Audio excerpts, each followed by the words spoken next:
So, of course, with everything else being talked about today, they asked Duke Tobin and Zach Taylor about Trey Hendrickson. And, there's a part of me that wishes and was kind of hoping that he would give the same response he gave with T. Higgins a couple years ago when they asked him if T. Higgins is available or not. And his response was, go get your own wide receiver, go draft your own wide receiver, right? Pretty much like, hey, T is going to stay here no matter what, and he's not leaving. And I was kind of hoping we got the similar response, from Duke again when it comes to Trey Hendrickson's situation, but we really didn't. What we got was a very much of a cookie cutter response because this is kind of the situation we're in. He says there's no real information on Trey. I'm glad he's a part of our team. He's been a great addition. He's been incredibly productive. We're glad he's here. I don't have any information on what the future will hold for him. He is a guy I have tons of respect for and regards for and tons of value for. Now, I will say, again, this is a very cookie cutter response because it kind of keeps the door open, but not too far open. So let's say, for example, he said, hey, he's very valuable to our team. Obviously he says he's a great part of our team, but let's say he's one of the most important parts of our team. That would give Trey some leverage. So again, he very much picked his words exactly the way he should to say it's not a guarantee he stays. It's not a guaranteed he goes. So he's kind of in limbo. And as I've said many times in this channel, I think what's going to happen is they're going to try to keep him in this limbo until the end of this year where they're going to franchise tag him. So they're going to franchise tag him and he's going to play on the franchise tag. They're going to see how he plays, see if he gets hurt or not. If he doesn't, franchise tag him again and kind of keep him in this forever limbo where they're not going to give him a new contract. And it is what it is. Again, like I said, I would love to have seen the concept of him saying, hey, go get your own pass rusher. But that's simply not the case. And I think there is a situation where the Bengals have had this weird offseason with him. We've offered him, according to reports, $30 million. He says he wants 32 to $35 million. So he didn't say that. Reports are saying that he wants that much money. He went on Pat McAfee show. We know what Katie Blackburn said about him. So it's this back and forth. Katie said that he just needs to find a way to be happy with what he's being offered. We're in this limbo that, again, like I said, is just not going to get fixed anytime soon. Now, will this delay us? Will this hold us back going into the season? I don't think so. I don't think it will. Because I believe Trey will play. I believe Trey will go out there and he will do everything we need him to do. It's not like a Jamar Chase situation where, without Jamar Chase, our offense struggled greatly. I think without Trey, our defense would struggle greatly. But I think at the same time, Jamar Chase, there was a chance he wasn't going to play. He did in the end. Didn't play preseason. I think Trey will play no matter what. So I think it's going to be a little bit different. Zach Taylor says, I think the business side is always complicated. It's never clear cut. Different players at different times will go through this stuff. I appreciate Trey and what he means to this football team. Again, short, simple, to the point.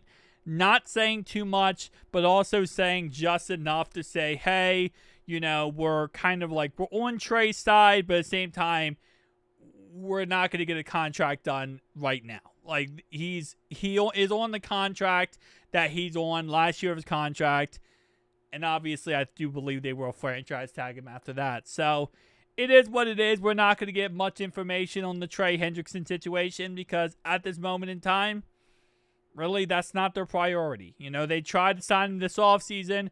Again, based on reports, they offered him $30 million. He said no.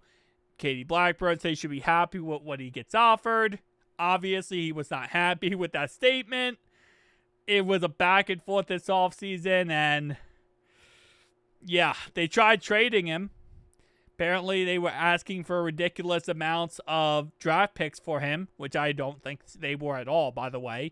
I think NFL teams need to realize that he's worth what we're asking for. So, that's kind of just my perspective. I think that NFL teams want to get a deal on him, and they want the Bengals to kind of fork over a deal for Trey, and I think they can kiss my butt, because I don't think that that's going to happen anytime soon. But ironically enough, pun intended. Yeah, I mean, based on what NFL teams have reportedly said, they didn't think we were actually serious. They thought they were just throwing out numbers just to try to, put it out there that we're trying to trade him, but we weren't actually interested in trading him. Which I think is kind of probably accurate. Again, like I said, I know it's crazy to say, but I think we're going to make him play the last year of his contract and franchise tag him. We can franchise tag him 3 times. $26 million the first time we franchise tag him. Imagine next year, Trey Hendrickson production value, $26 million guaranteed. That's it. Then it's 40 in 2 years when the salary cap goes up a crap ton. And then in 3 years, it's $60 million. But in 3 years, hopefully you have another contract worked out. So, is it holding him hostage? Yeah, that's the nature of the franchise tag, which I know some people hate, and it's a very kind of back and forth type of situation. Do I think we should franchise tag him from a ethical point of view, I guess, for the player? No, I think we should work out a contract and get a contract done. I would love to see a contract get done. I don't like the idea of pretty much forcing a player to play on a franchise tag and forcing a player to stay in a place. But at the same time, I understand that is utilized by teams, and we have utilized it on T as well. Now, again, it's hard to look at the fact that, for example, we are holding a player hostage while paying him $26 million. And again, I know he could get more money out there. Yeah, but we're now talking about stupid money, okay? We're now talking about F and then U space. I want to put a space there because we don't cuss on this channel. But, the F word and then the U money, right? We're talking about that type of money. Where it's $26 million plus he already made $100 million in the league. He deserves that money, and that's his money, and he, that's what he should get.